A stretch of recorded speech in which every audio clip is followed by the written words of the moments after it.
تو میں آج اپنی جو طاقتور ہماری جو اسٹیبلشمنٹ ہے، جن کے پاس طاقت ہے، جو اس ملک کو کسی طرف بھی لے جا سکتے ہیں، پازیٹو بھی لے جا سکتے ہیں، نیگیٹو بھی لے جا سکتے ہیں، تو میں ان سے آج ایک سوال پوچھتا ہوں۔ میرا یہ سوال ہے، اور کیونکہ مجھے اس کا کوئی جواب آیا نہیں ابھی تک، کہ یہ لوگ جو دو خاندان تھے، جنرل مشرف نے ان کو ہٹایا جب 99 میں، تو دو دفعہ یہ کرپشن میں 90 کی دہائی میں نکل چکے تھے، اور کیسز کرپشن کے انہوں نے ایک دوسرے کے اوپر بنائے تھے۔ نون لیگ کہتی تھی پیپلز پارٹی کرپٹ ہے، نواز شریف کرپٹ ہے، وہ کہتی تھی زرداری کرپٹ ہے۔ زرداری کو جیل میں نواز شریف نے ڈالا، اور پھر ان دونوں کو مشرف نے ہٹا دیا، اور لوگوں نے مٹھائیاں بانٹی اور کرپشن پہ ہٹایا۔ اس کے بعد انہی کو جنرل مشرف نے NRO دے دیا، اور اس کے بعد انہوں نے 10 سال جو ملک سے کیا ہے، 4 گنا زیادہ قرضہ بڑھا دیا۔ لوگوں نے ان کے غصے میں مجھے ووٹ دی 2018 میں۔ اب میرا سوال یہ ہے کہ وہ کیا چیز تھی کہ ایک دم 3.25 سال کے اندر یہی لوگ پتہ نہیں کس میں نہا کے آئے کہ یہ ایک دم ٹھیک ہو گیا اسٹیبلشمنٹ کے لیے، اور اس کے بعد یہ ہمارے اوپر پھر مسلط ہو گئے۔ چلے مانتے ہوں کہ اسٹیبلشمنٹ نے کوئی اس کے اوپر سازش نہیں کی، لیکن روک تو سکتے تھی نا، جانتے تو تھے ان کا ماضی۔ کیا ان کا ماضی نہیں پتا تھا؟ فائلیں تو ساری پڑی ہوئی ایجنسیز کے پاس ان کی چوری کی، سب کچھ تو، کیونکہ میں 3.5 سال پرائم منسٹر تھا، مجھے پتا ہے کہ ساری ڈیٹیلز ہماری ایجنسیز کے پاس پڑی ہوتی ہیں کہ ان کی چوری انہوں نے کتنی کی، تو وہ تو سب پتا تھا۔ تو وہ کیا چیز ہوئی کہ ان کو پھر ہمارے اوپر مسلط کر دیا؟ بیرونی سازش کامیاب ہو ہی نہیں سکتی جب تک اندر ان کی مدد نہ ہو۔ تو میرا سوال یہ ہے کہ اب 7 مہینے کے بعد کوئی ایک بھی مجھے چیز بتائیں کہ انہوں نے ملک کے اندر بہتری کی ہو، مجھے ایک چیز بتا دیں۔ تو جب ملک آگے بڑھ رہا تھا، اور جب ہر چیز پازیٹو ہو گئی، کورونا کے مشکل وقت سے ہم نے ملک کو نکال لیا، دنیا نے مانا کہ یہ پاکستان کی جو پرفارمنس ہے کورونا میں، دنیا نے، World Economic Forum, World Health Organization, جو اکانومسٹ، اس نے جو اکانومسٹ میگزین نے دنیا کی سروے کی، انہوں نے کہا 3 ملکوں میں سے پاکستان لگاتار 2 سال ٹاپ پہ آیا ہے دنیا میں۔ تو دنیا نے مانا کہ ہم نے بہترین گورننس دی مشکل وقت میں، کرائسس جو صدی میں ایک دفعہ کرائسس آتا ہے جو کرونا آیا تھا، دنیا کہتی ہے کہ ہم نے سب سے بہترین اس کو ملک کو نکالا۔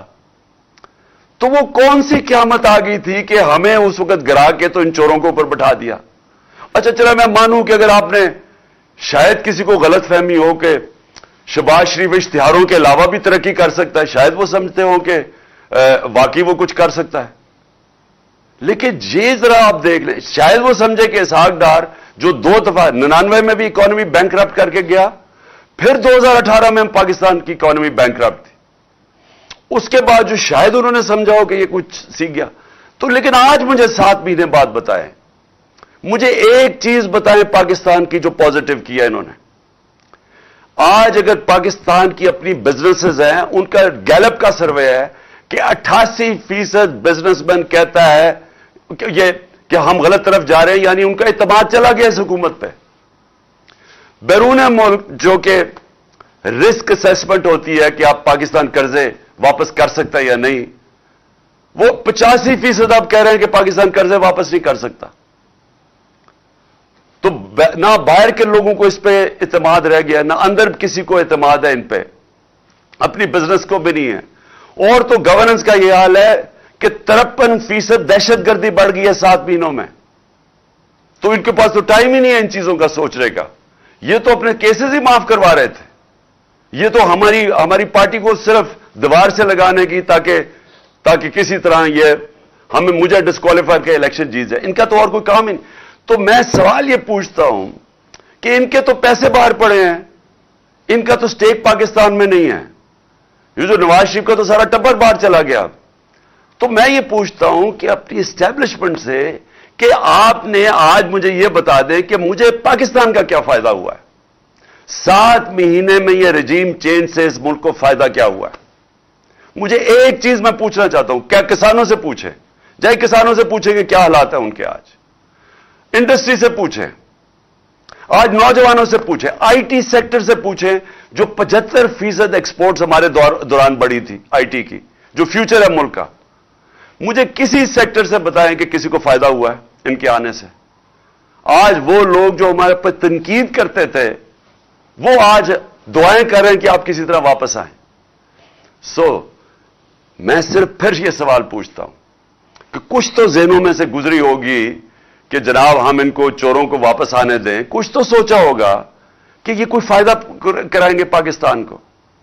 اور میں حیرت یہ ہے کہ 30 سال سے ان کا ٹریک ریکارڈ ہمارے سامنے ہے، اور ہماری اپنی اسٹیبلشمنٹ نے بار بار ان کو کرپٹ کہا ہے۔ اپنی اسٹیبلشمنٹ نے 2 دفعہ نکوالا ہے ان کو 90 کی دہائی میں، جب یہ ان کی کرپشن کی وجہ سے۔ تو میں ابھی بھی میں حیران ہوں کہ کوئی بھی شاید مجھے اس کا پتہ چل جائے کہ کوئی وجہ ہو یا ان کو کوئی نظر آئی ہو چیز کہ جو ان میں کوئی صفت ہو، وہ شاید مجھے نہ نظر آ رہی ہو۔ لیکن میں آخر میں آج اپنے سارے پاکستانیوں سے مخاطب ہوں۔ دیکھیں، یہ جو وقت ہے اس کے اندر آپ ساری قوم کو میں کہہ رہا ہوں، آپ نیوٹرل نہیں ہو سکتے۔ آپ اگر آج نیوٹرل ہو گئے، آپ کے بچے پچھتائیں گے، آپ کی آنے والی نسلیں پچھتائیں گی کہ جب آپ کو امر بالمعروف پہ چلنا چاہیے تھا، جب آپ کو ناانصافی کے خلاف جہاد کرنی چاہیے تھی، اور آپ گھروں میں بیٹھ گئے۔ عمران خان کو میں آپ کو پھر سے کہتا ہوں، مجھے کوئی ضرورت نہیں ہے کہ اپنی جان خطرے میں ڈال کے باہر نکلوں۔ جب مجھے پتا تھا اس کے باوجود، اور جب مجھے آگے بھی پتا ہے، لیکن میں بچپن سے میرے ذہن میں یہ تھا کہ میں کبھی غلامی سے بہتر مر جانا ہے۔ یہ غلامی ہے یہ جو ہو رہا ہے۔ میں اپنا FIR نہیں رجسٹر کروا سکا ایکس پرائم منسٹر۔ مجھے پتا کس نے یہ ساری سازش کی تھی، مجھے وہ تینوں کا پتا ہے انہوں نے مل کے کی تھی، لیکن میں نہیں کر سکا۔ تو سوچ لیں کہ آپ میں سے کہ آپ عوام میں آپ کے پاس کیا حقوق ہے، آپ کے پاس آپ سے اگر طاقتور ظلم کرتا ہے آپ کیا کر سکتے ہیں؟ انسان اور بھیڑ بکریوں میں فرق ہے۔ انسانوں کے حقوق ہوتے ہیں۔ بھیڑ بکریوں کو ڈنڈے مار کے جدھر مرضی آج کہہ دیں کہ یہ چور ہیں تو کل کہہ دیں کہ یہ پاک ہو گئے ہیں تو وہ ادھر ہی چلیں گے۔ انسانوں کے حقوق ہیں۔ انسان جب تک اپنے حقوق اور آزادی، جب تک اس کے لیے رائے حق کے لیے نہیں کھڑا ہوتا، انسانی معاشرہ جانوری معاشرہ بن جاتا ہے۔ جانوروں کا معاشرے میں جنگل کا قانون آ جاتا ہے، جو اس وقت مجھے افسوس سے کہنا پڑتا ہے پاکستان میں ہے۔ ہماری کوششیں ہو رہی ہیں، دیکھیں وہ سینیٹرز نکلے ہوئے ہیں، وکیل نکلے ہوئے ہیں کہ ساری دنیا کے سامنے اعظم سواتی سے ہوا، لیکن وہ بے بس ہے۔ اس کی والدہ ارشد شریف شہید کی، وہ انہوں نے کمیشن بنا دیا، والدہ کہتی ہے مجھے اعتماد ہی نہیں ہے۔ تو جنہوں نے جو چاہتے ہیں انصاف، اگر ان کو کمیشن پہ اعتماد نہیں ہے تو کیسے انصاف ملے گا؟ اور میرے اوپر جو FIR ہوئی، جو FIR پولیس نے دی ہے، وہ FIR کیا؟ وہ مذاق ہے؟ وہ ایک آدمی کے اوپر انہوں نے FIR کاٹ دی ہے۔ تو ہمیں تو سب کو پتا ہے کہ دوسری طرف سے سامنے سے گولیاں آئی ہیں، دو مارنے والے تھے، تو انہوں نے تو وہی کیس بنا دیا کہ جناب یہ چاہتے ہیں۔ اسکرپٹ کیا تھی کہ جی دینی انتہا پسند نہیں، اکیلا تھا۔ اچھا، وہ بھی اتنا بیوقوف ہے، جنہوں نے اس کو پڑھایا اس طوطے کو، وہ بھی اتنے بیوقوف تھے، وہ پہلی چیز کہتا کہ جی میں اکیلا تھا۔ کہ لوگوں، یعنی اگر کسی کو شک بھی تھا نا کہ سازش ہوئی تو اس نے پوری کر دی کہ ہاں جی میں اکیلا تھا، کہیں وہ شک نہ پڑ جائے کہ جو دوسرا جو سامنے والا تھا اور اصل وہ نہ کہیں اس کی تلاش نہ شروع ہو جائے۔